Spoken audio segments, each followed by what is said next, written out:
¿Cuál es la relación que tienes con tu cuerpo? ¿Cuál es la relación que tienes con tu género? ¿Qué es lo que los demás esperan de ti? ¿Qué esperas tú de ti mismo o de ti misma o de ti misma? Todo eso y mucho más vamos a conversar hoy con una invitadaza que tengo que tiene una historia de vida súper nutrida de matices y que tiene un viaje interno muy interesante que estoy seguro que a ustedes les puede servir para inspirarse y acompañarlos en su propio viaje. Mi nombre es Julio Suárez, hoy estoy en Ritmo Vivo desde Envigado y esto es Entre Estilos.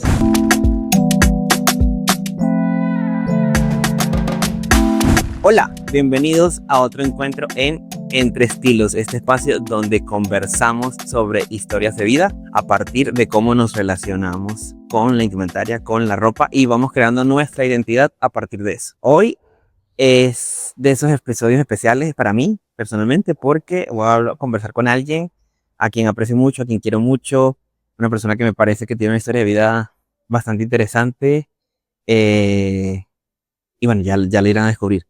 Su nombre es Marjuli Gutiérrez. Gracias, Marjuli, por estar aquí conmigo hoy. Me costó convencerla para que aceptara, eh, pero no, yo creo que tú eres una mujer demasiado inteligente, bonita, interesante y sé que lo que tienes para contar es súper bien, así que muchas gracias por aceptar la invitación.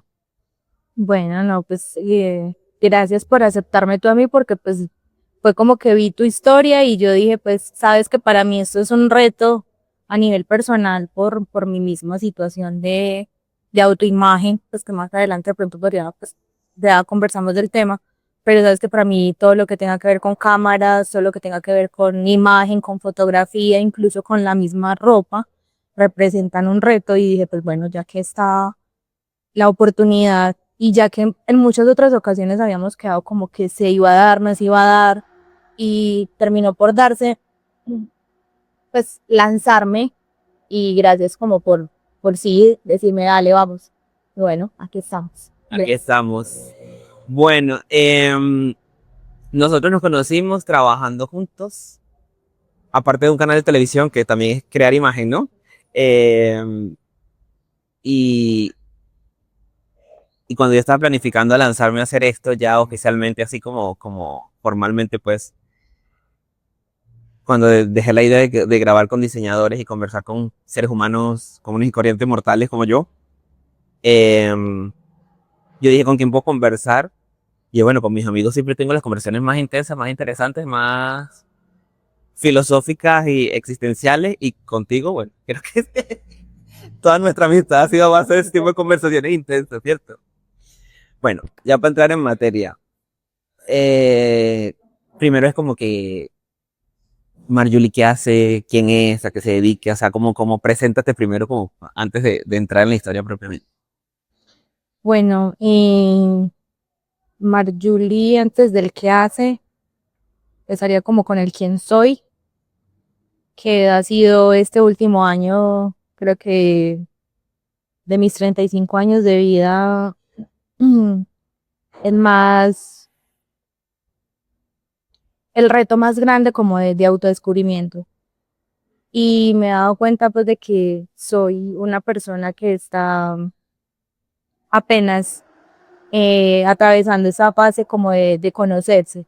Y apenas estoy en ese proceso como de autoconocimiento.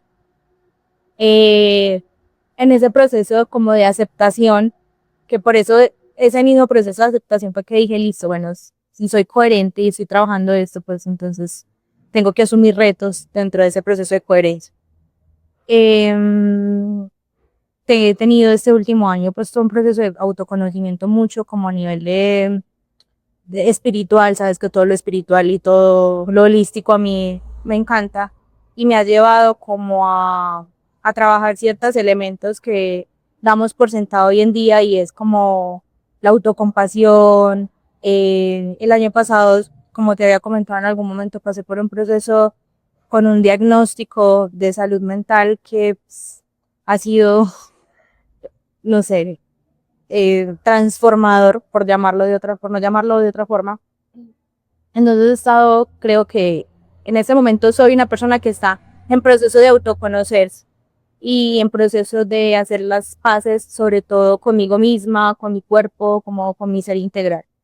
¿A qué me dedico en este momento? Laboralmente no estoy ejerciendo, eh, estoy a puertas de un proyecto familiar que estamos pues como trabajando, del cual me encantaría que fueras parte, que es parte de lo que la idea es conversar eso.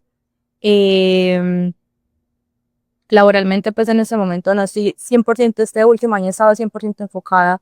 Trabajando, pero para ti. Sí, enfocada 100% en... Me encanta porque estamos más o menos igual. Bueno, bastante, ya vas ahí enunciando un poco. Marjorie, o sea, para llegar a esa visión de hoy, y es la pregunta que siempre le hago a todo el mundo cuando comienzo. ¿Cuál es tu primer contacto con la autoimagen, o el estilo en este caso? O sea, cuando eras una niña, ¿qué fue lo primero que escuchaste de cómo te veías, o cómo era en casa, cómo se relacionaban los demás con su propia autoimagen que tú terminas repitiendo? Bueno, en mi caso fue como una situación bastante atropellada, porque hay una cuestión y es que yo soy hija de padres divorciados, pues que hoy en día ya no es novedad, pero como hija de padres divorciados, pues que ambos padres asumen, ¿sí? Crianza, pues son de crianzas completamente distintas. Y más cuando fueron familias que quedaron como si con cierto nivel de rivalidad. En mi caso, como mis primeros encuentros con la autoimagen estaba como desde la valoración de mi peso, de mi apariencia, incluso hasta de mi color de piel, sí, porque mi mamá vivió o se fue a vivir al Bajo Cauca, clima cálido, Tú eres de acá de Medellín, de Río Negro. de Río Negro. Y mi papá vivía en Río Negro, entonces yo llegaba obviamente pues uno de estar al sol, llegaba más bronceada, quemada, y eso era para mi papá una situación muy compleja porque pues decía que como había llegado de negra, que me veía fea, o el asunto era que cuando yo me iba para donde mi mamá tenía una alimentación completamente diferente, entonces subía de peso, entonces llegaban y eran como, es que te ves gorda, y cuando estás gorda no te ves bien. ¿Cuántos años tenías? Yo estaba entre, por ejemplo, para mi primera comunión, mi papá estuvo muy enojado porque él preparó toda la fiesta y yo llegué como un tizne porque me dieron un viaje para Toluco Beñas. Entonces yo llegué como un tizne porque una niña de 8 o 9 años va a estar expuesta y Toluco Beñas es costa. sí, es Montería. Pues, Listo. Para quienes no conocen eh, Colombia, es costa de Colombia. y es una costa que aparte del sol es muy fuerte, ¿sí? Entonces yo llegué súper bronceada y mi papá estaba muy, muy molesto porque pues precisamente para las fotos. fotos, Porque te bronceaste. sí, porque estaba... En un país Sí. con costa Caribe y costa Pacífico, o sea, Bueno, lo que pasa es que en mi cuestión hay como una situación como con el color de piel, como para no ahondar más. Y el asunto con mi familia era pues si aumenté de peso, bueno, y el dilema de a quién me parecía, de con cuál de mis hermanas me parecía, o a quién de mí, si me parecía por el lado del materno o al lado paterno, bueno, como toda esta situación. o sea, tu apariencia era un problema entonces, no para ti, sino para Sí, para tus la papás, que familia, se convierte en un problema para ti. para mi familia en general. Y aparte mi familia en general son de estas personas que no tienen como filtro para decir las cosas, entonces simplemente comentarios sueltos.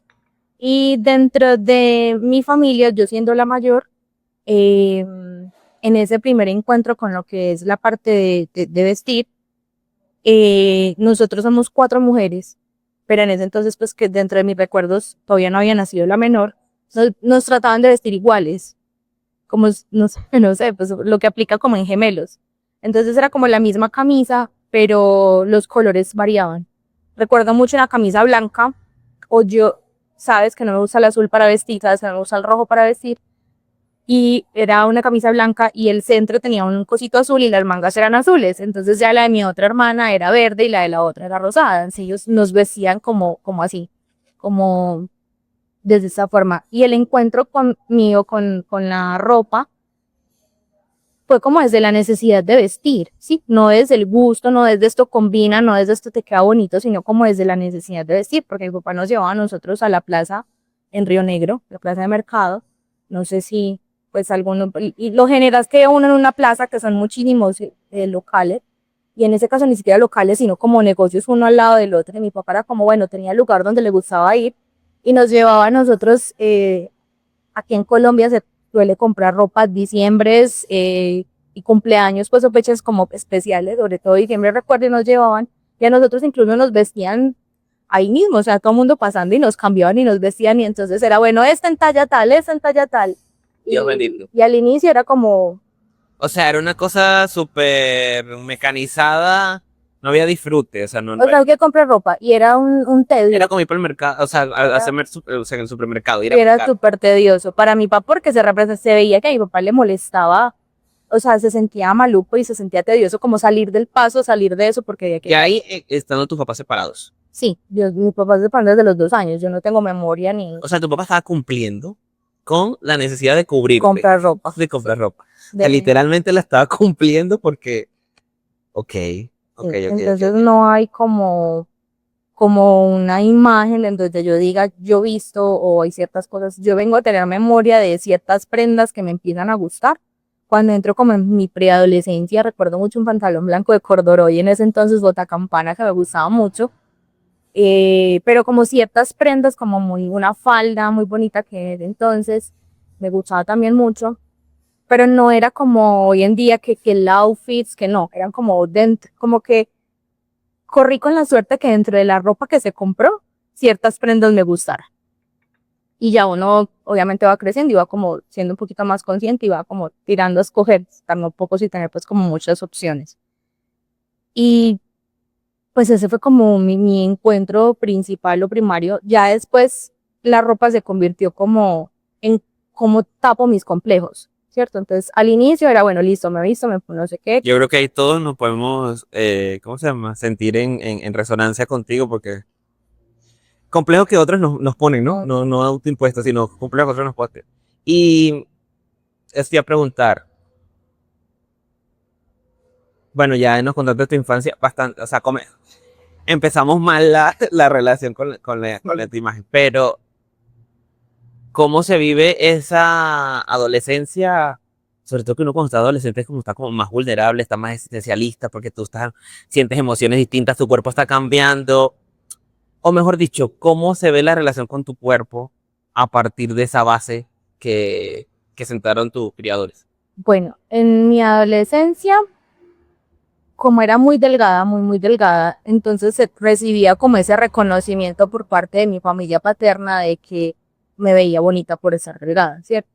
En mi casa, mi papá siempre nos cohibió mucho o fue muy controlador con el asunto de cortarnos el cabello, pintarnos las uñas, maquillarnos. O sea, nosotros teníamos que pedirle permiso a él para cortarnos el cabello y solamente las puntas. Pintarnos las uñas, inconcebible. Maquillarnos, menos. Entonces, eh, en mi adolescencia, o sea, ahorita mirando hacia atrás, porque sabes que a veces uno cuando vive el momento no lo ve, sino que cuando está en un futuro y mira hacia atrás es que ve, fue como en el momento en el que me sentí más conforme con mi cuerpo. Me sentí más a gusto, más porque empecé como a desarrollarme y a ver como ciertas cosas de mi cuerpo que me gustaban, que obviamente pues desde el punto de que atraían y llamaban la atención la forma en la que me estaba pues desarrollando, ¿cierto? Del sexo, pues. Exacto. Entonces ese comentario de cómo estás de linda, de ¿Y cuántos años tenías? tus atributos y tus cosas. Recuerdo una situación muy en particular teniendo 14 o 15 años más o menos. Ok. Hasta ahí más o menos ya yo a los 16 me voy a vivir con mi mamá. Y ya para los 17, 18 que yo inicio la universidad, nos viene en la universidad a los 17, empieza entonces otra vez el complejo porque como me veían de mi mamá, entonces otra vez pues empecé como a subir de peso. Y en retrospectiva tengo claro el número de lo que pesaba y yo decía qué estupidez, o sea, era ridículo que yo me estuviese juzgando por lo que yo pesaba cuando realmente no pesaba tanto. Entonces empieza en la universidad el complejo del gordito de la espalda. Bueno, yo viví en Tierra Caliente, y viviendo en tierra, cuando yo vivía en Río Negro, mi belleza, muy estereotípica de clima frío. Entonces me voy a vivir a clima cálido, donde el estereotipo de belleza es completamente diferente. No sé si en todas partes, pero aquí por lo Dios general, mío, hay tantos huecos que llenar. O sea, es como que si eres mujer, ajá, ya dijiste lo de los atributos y tal. Y entonces ahora también tienes que corresponder a cómo te debes ver según el clima de la ciudad donde vives. Por Dios. entonces, en climas fríos es muy estereotípico, pues dentro de lo que yo he experimentado, Río Negro, Oriente, incluso parte de Medellín, bueno, o antes en Medellín, es como muy característico de que la belleza de la mujer recae en que tenga una cara bonita y que tenga busto grande. Pero para el clima cálido resalta mucho más una mujer que sea con un trasero prominente, una mujer que no importa tanto como la parte de los rasgos faciales, una mujer que tenga una cintura entallada, una mujer que sea piernona. Y entonces cuando yo voy a ese clima, no encajo con esa situación. Entonces empezaron en el colegio como con una situación de bullying, de que tenía más cola un gato empinado que yo, que si me pasaban una guillotina me cogían los talones y un montón de situaciones que pues siempre llevaron como a ese complejo de mi cuerpo de que yo no tenía la cola que pues que quisiera tener, aparte de los gorditos pues de atrás de la espalda. Entonces ya llego yo a la universidad tapando eso, tapando el no tener cola, tapando el gordito de la espalda, tratando de sacar entonces provecho de los atributos que sí resaltaban o que sí sobresalían. Y mi ropa o mi forma de vestir giraba como en torno a tapar lo que podía tapar y a resaltar lo que podía como que resaltar. Qué horrible todo lo que me estás contando. No por Dios. O sea, qué horrible lo que viviste y qué horrible esa forma de pensar. Y lo peor, ¿sabes qué? Estoy en el 2025, se sigue pensando igual. O sea, por eso es que personas como tú y como yo vamos a terapia, nos gastamos bastante plata en terapia, porque como que para complementar eso que estás diciendo o en contraposición, bueno, ya de esto lo hemos hablado en nuestra vida normal, pero a mí me pasaba más o menos algo similar, pero desde el punto de vista masculino, porque obviamente también hay unos zapatos que la gente espera que tú llenes y que tú ocupes, ¿cierto? Que te pongas, y en este caso era mi mamá. Pero me parece muy particular como mi mamá también es una mujer con mucha personalidad, así, tiene mucha masculinidad en ella. Y, y en este caso es tu papá que me está contando como que quien controlaba la imagen desde cuando eras pequeña, o sea, porque era el que proveía el tema de la ropa, ¿cierto?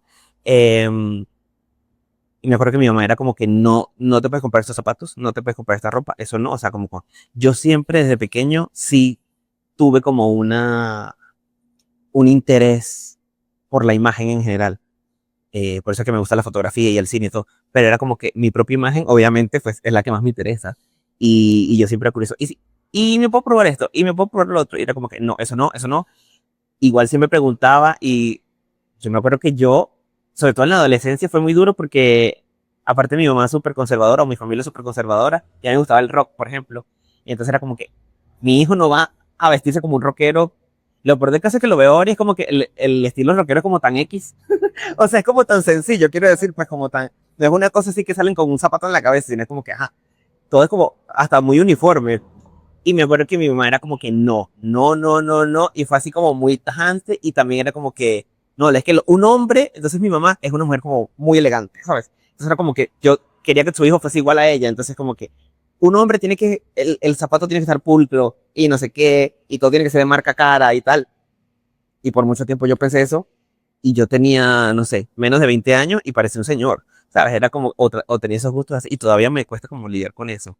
Claro que hay algún momento, también siento que los hombres, y eso es lo próximo que te quiero contar, también siento que los hombres también, como obviamente somos los que dominamos la sociedad, bueno, yo no, pero el hombre es quien domina la sociedad, ¿cierto? Hay un momento en el que uno dice, bueno, yo soy un hombre, o sea, yo no puedo estar diciendo como mi mamá me dice, ya yo tengo tanta edad, ¿sabes? Pero no pasa lo mismo con las mujeres. Es que es muy curioso porque ya que me lo recapitulas, cuando yo era niña, mi papá sí era el que se encargaba como de la parte de vestirnos.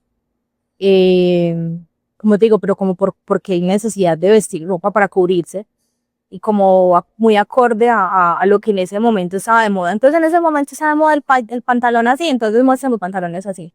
Pero cuando yo entro a la no adolescencia, sino como la fase de preadolescencia, que ya pasaba un poco más de tiempo con mi mamá, era muy curioso porque mi mamá quería como, ya así de una forma un poco más intencionada, vestirme de formas distintas. Para empezar, yo vivía en un pueblo donde sabes que la ropa que llega es como los residuos o como lo que escogen las personas que van del pueblo a comprar la ropa. Entonces uno escoge entre lo poco que hay en el pueblo. Sí, sí, sí. No es como que uno diga, "Sí, que tengo aquí pues el catálogo para escoger". Muy común, porque me pasó incluso una vez que fui a misa con una blusa que mi mamá me compró de Carmel y habíamos 3 niñas con la misma blusa.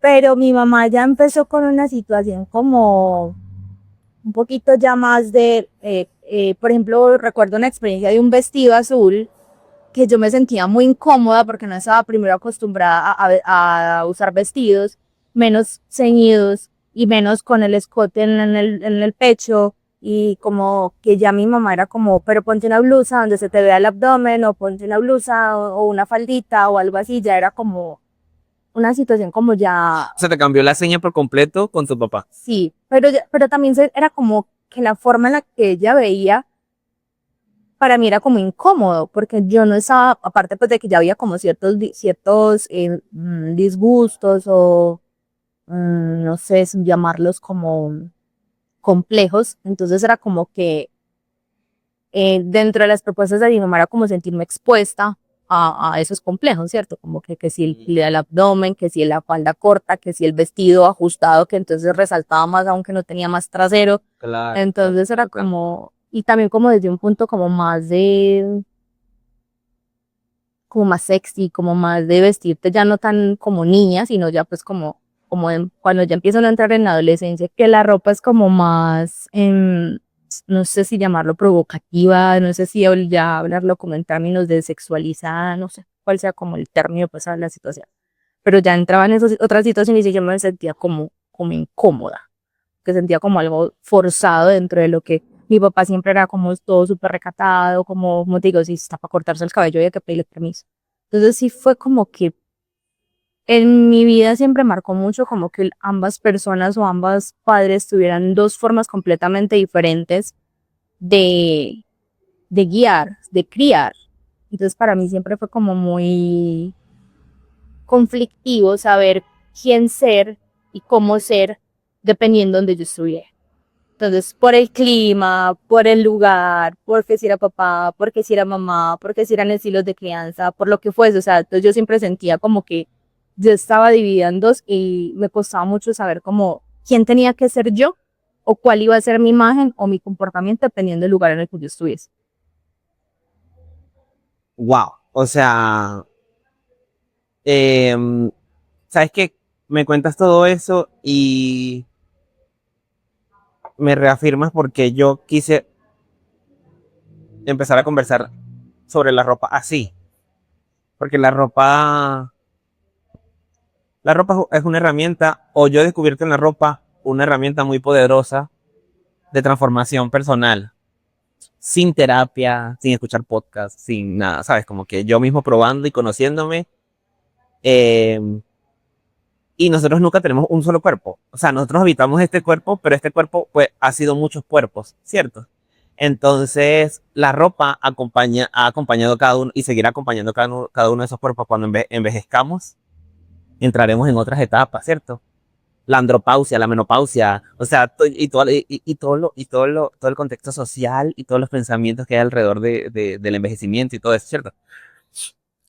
Em, pero al mismo tiempo la ropa puede ser, porque yo hoy, o sea, yo que te conozco, escucho este pasado complicado y complejo y incómodo y doloroso que me cuentas, pero lo que yo he visto, sabes que eres una de mis pocas amigas, yo siendo migrante, pues una de mis pocas amigas colombianas, y lo que yo he visto aquí es una mujer con una estética eh, coherente, por así decirlo. O sea, coherente quiero decir como que tienes un estilo marcado y uno sabe que te dices así, entonces como que me cuentas todo eso y yo digo, wow, o sea, lograrlo.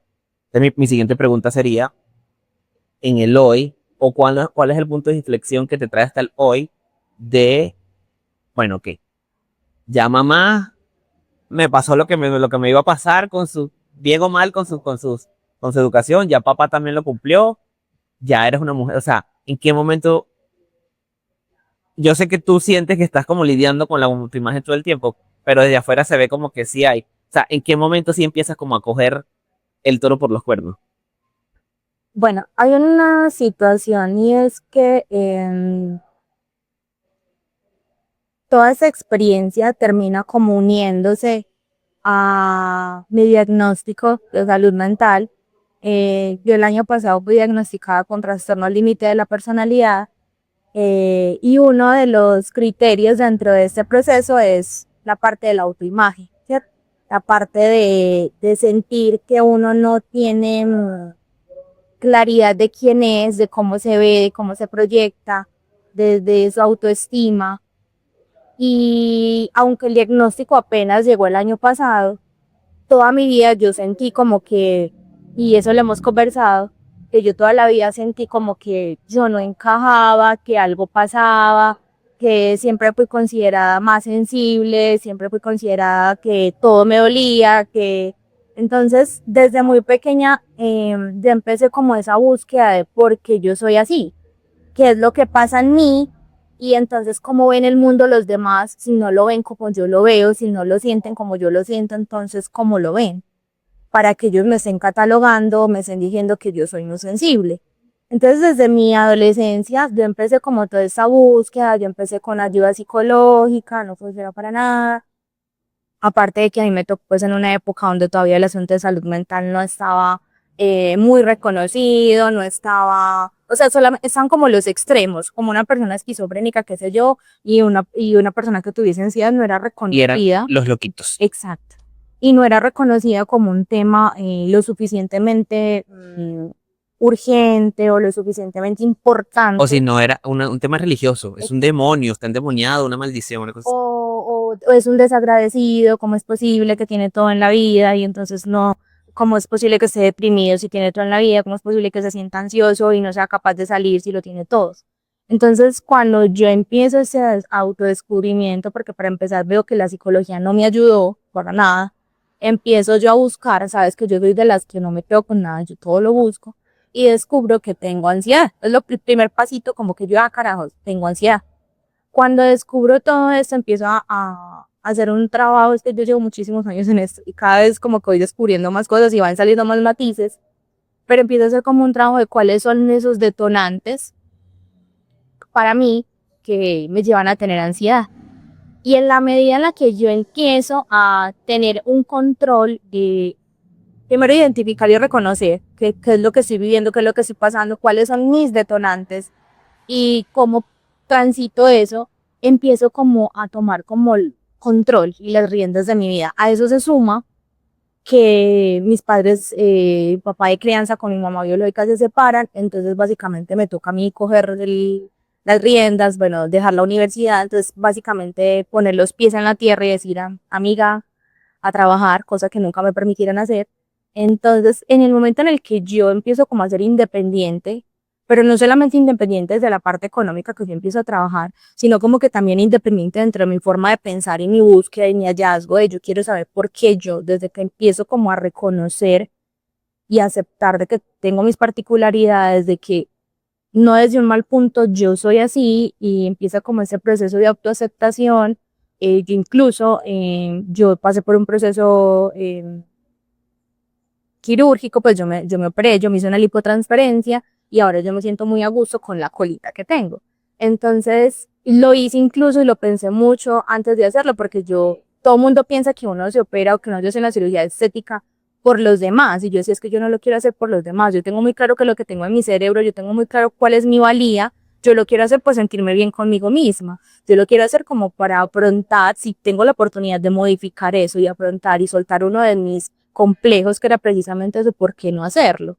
Entonces yo paso me opero y en el momento en el que yo me opero y ya empiezo a estar como más a gusto con mi cuerpo, empiezo a transformar también la forma en la que me visto.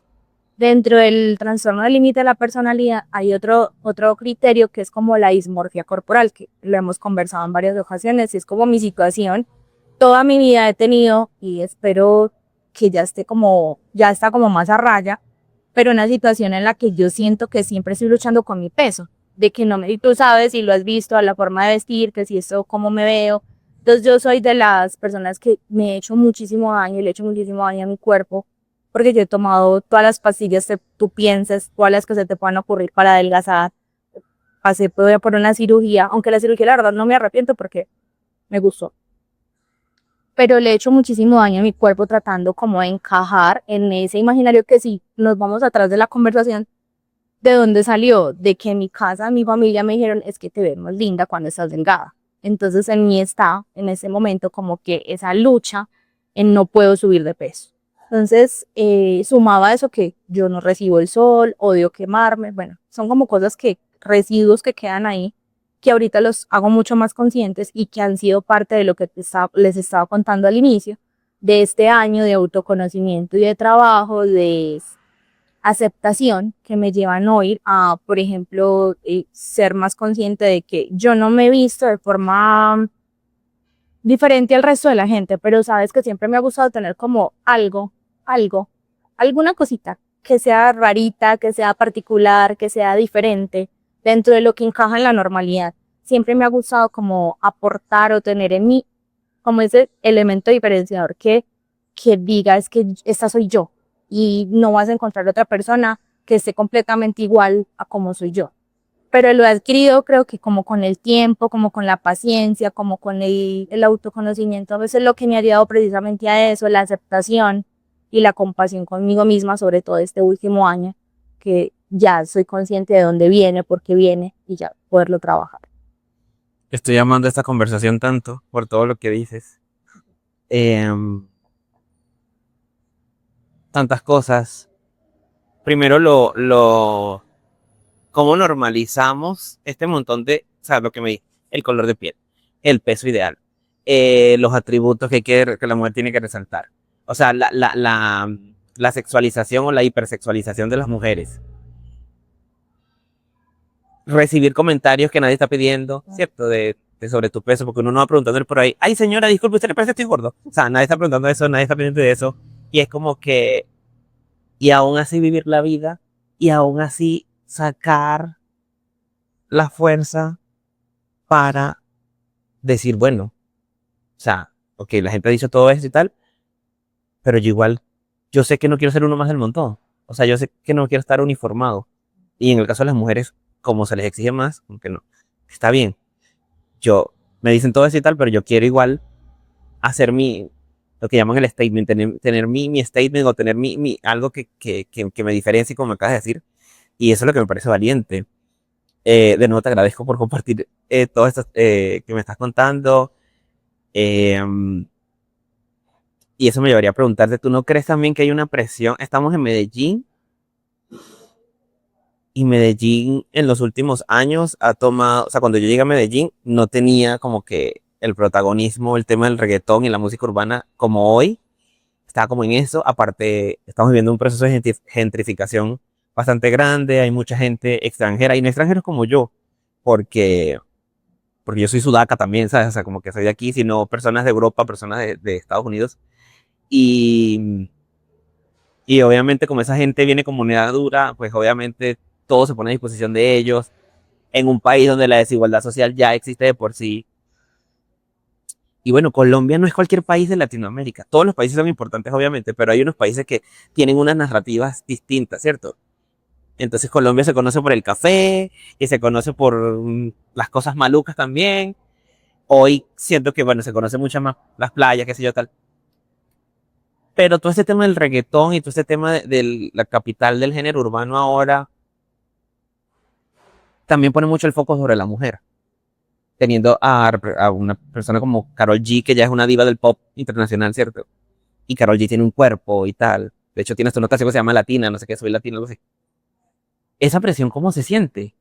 O sea, ya lo has mencionado, pero tener que llenar, o sea, que la gente piense que no, es que son así. Porque yo estuve en Bogotá 3 veces el año pasado y las mujeres son completamente distintas. Y eso es una de las cosas más interesantes que me parece de Colombia, que Colombia parecería que uno está como en 10 países al mismo tiempo, por todas las regiones que tiene, y las mujeres ahora son completamente distintas. Eh, y las de la costa son diferentes y tal, ¿cierto? Y de por sí ya también hay un estereotipo, porque del país donde yo vengo, las mujeres también tienen muchas cosas con que cargar, porque está el Miss Venezuela y todo esto, y esta belleza perfecta y tal, y crecimos con las novelas y todo esto. Entonces las latinas tienen curvas y tal, pero las de Medellín también ya tienen como su estética. ¿Cómo se siente lidiar con eso?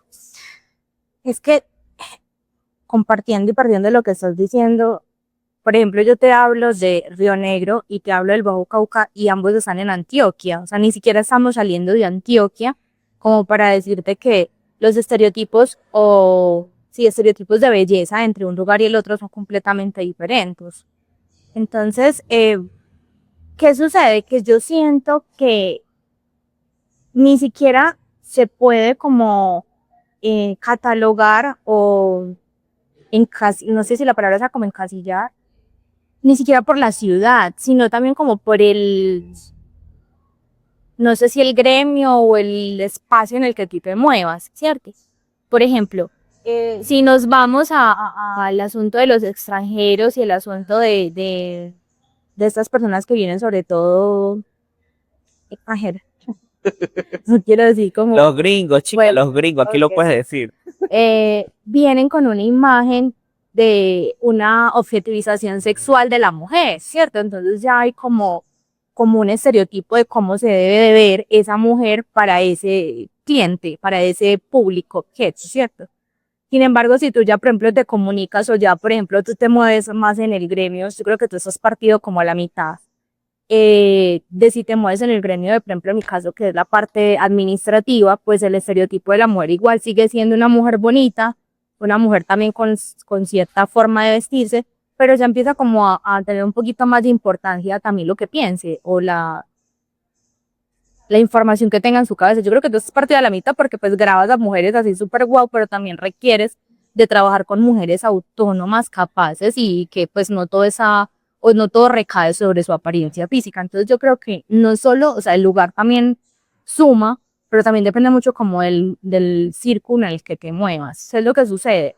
Que prevalece, a pesar de eso, a pesar de que sea el círculo en el que te muevas, el que prevalece es ese círculo en el que vendieron la ciudad y en el que nos vendieron a nosotros como objeto sexual, ¿cierto? Es muy triste porque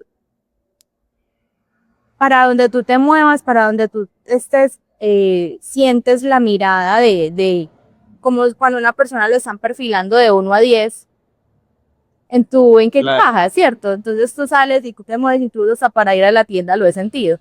Es que es curioso, ¿no? Ir a la tienda, desde su casa a la tienda. O sea, siempre estás expuesta a la validación del otro. Exacto, como al comentario de si está desarreglada, de si es bonita, de si tiene esto, de si lo tiene lo uno o lo otro.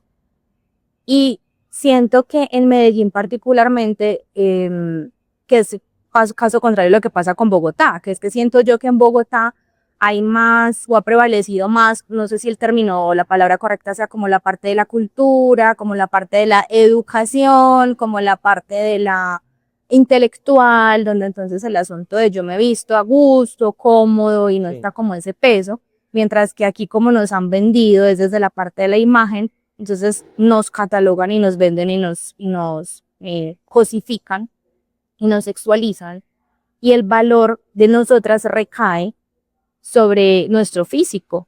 Entonces la vieja, como se dice vulgarmente, está buena, no está buena, entonces cuánto está dispuesto a invertir en esa vieja que está buena, no está buena, nada más allá de conocer a la persona, ¿cierto? Entonces ya es como que nos hemos transformado en básicamente un objeto sexual desechable, reemplazable, con el cual no hay interés alguno de una continuidad, sino más allá como el momento, que es lo que pasa con los gringos, que vienen y pasan el momento y la pasan bien y se van. Dios mío, bendito. Sí, sí, sí. Bueno, sin embargo, tú lo dijiste ahorita. Yo he tenido la oportunidad aquí de conocer mujeres, incluyéndote, que pueden ocupar las dos cosas, porque esa es la otra. O sea, no tienes que ser que si es la sexy no es inteligente, o que si es inteligente no es sexy, es educada. Es el tema de una dama y una perra, ¿sabes? Es como, Dama en la calle y perra en la calle. exacto, es como que, ¿por qué no puede ser las dos? O sea, todo el mundo siente, todo el mundo busca placer, a todos nos gusta lo mismo. Entonces, como que, ¿y por qué cuando es recatada y tal es una dama, y por qué ponerle una connotación como perra cuando es una persona, una mujer que disfrute, o una persona que disfrute su sexualidad. Con los hombres no es así, porque el perro es el que tiene muchas mujeres, ¿cierto? Eh, Y se halaga, sí, se sí, sí, y reconoce. es el aspiracional. En cambio, ser una perra es lidiar con todo en contra. Y, y bueno, decía lo del reggaetón, no tengo nada contra el reggaetón, o sea, se perrea hasta abajo también, pero se recalca mucho esa imagen.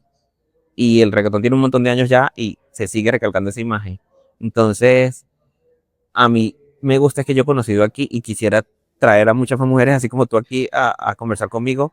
Mujeres que yo sé que eh, son sexys y son guapas y todo el cuento, pero también son mujeres echadas para adelante y aguerridas y inteligentes o sea, que lideran, que hacen cosas, o sea, y yo creo que eso es la realidad, porque o sea, nuestras madres con todo y todo, con que, ajá, los padres siempre nos van a pasar cosas o nos van a generar conflictos, qué sé yo, nada más por tenernos, porque es inevitable que lo hagan, me parece a mí. Pero nuestras mamás igual son, o sea, nosotros no estamos en Noruega, ¿sabes? O sea, no estamos en el primer mundo. Esto aquí hay que sudársela todos los días. Sin embargo, salen adelante con sus cosas, con sus pasados complicados también. Y esas mujeres también son sexy, son inteligentes y son a su propia manera, de su propio mundo.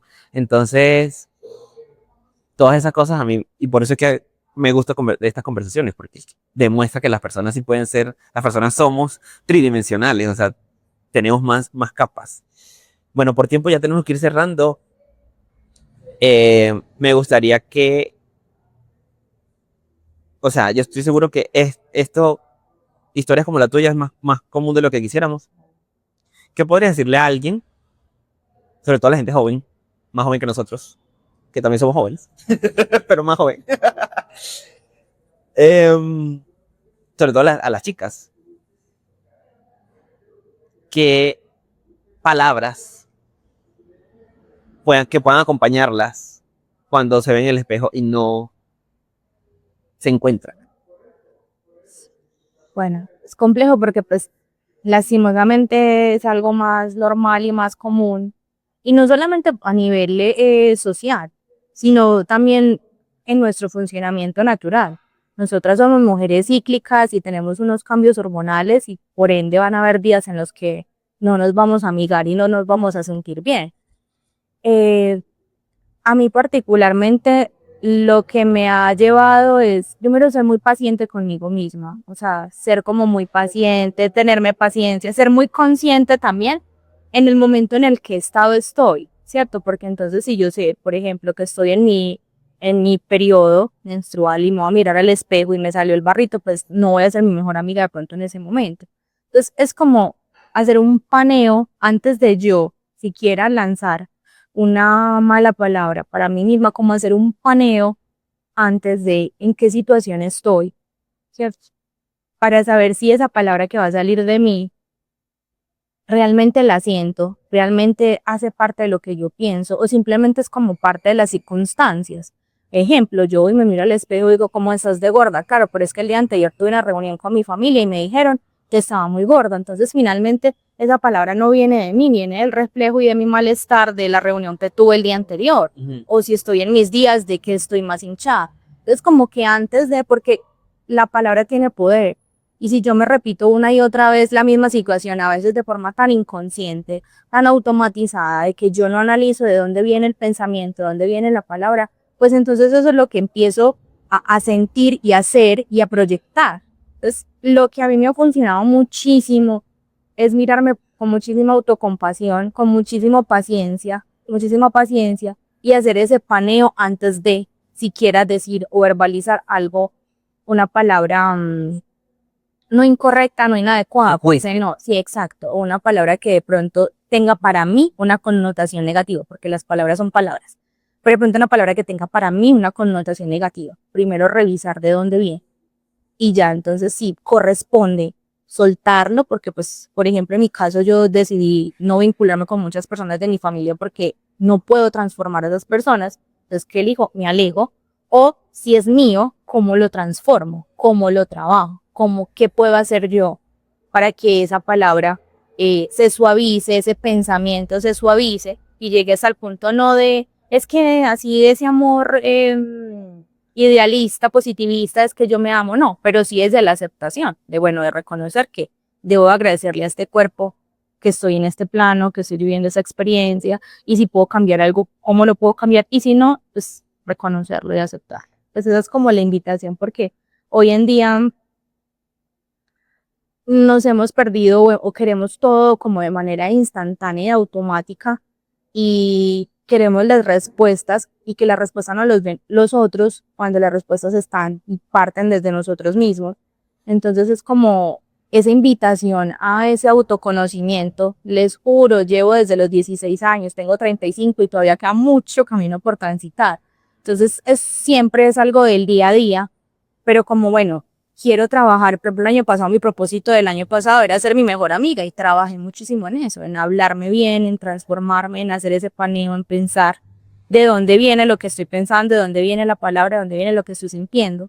Entonces, para resumir, porque hablo mucho, es eso, date la oportunidad de autoconocerte, analiza de dónde viene lo que estás sintiendo, lo que estás pensando y date cuenta si es tuyo. Y si no es tuyo, de dónde viene y cómo trabajarlo o soltarlo. Me encanta. Esa es la frase de cierre. Con eso nos vamos. Mar, muchísimas gracias. Te quiero mucho. A ti, Y, a ti, a y ustedes. o sea, siento que todo lo que dijiste es tan valioso. Sé que va a ser valioso para más personas. A ustedes muchas gracias por ver. Ya saben que cada semana hay un invitado diferente, una historia de vida diferente. Miren todo el universo que hay detrás de cómo nos relacionamos con la ropa, con nuestro cuerpo, con el cabello, en fin. Nada, recuerden que si están en YouTube, hay más episodios que pueden mirar en la lista de reproducción. Si están en Spotify también. En redes sociales también comparto clips cortos de lo que los invitados dicen. Y bueno, nada, muchísimas gracias a Ritmo Vivo aquí en Envigado por prestarnos sus espacios para grabar. Mi nombre es Julio Suárez y esto fue Entre Estilos. Bye.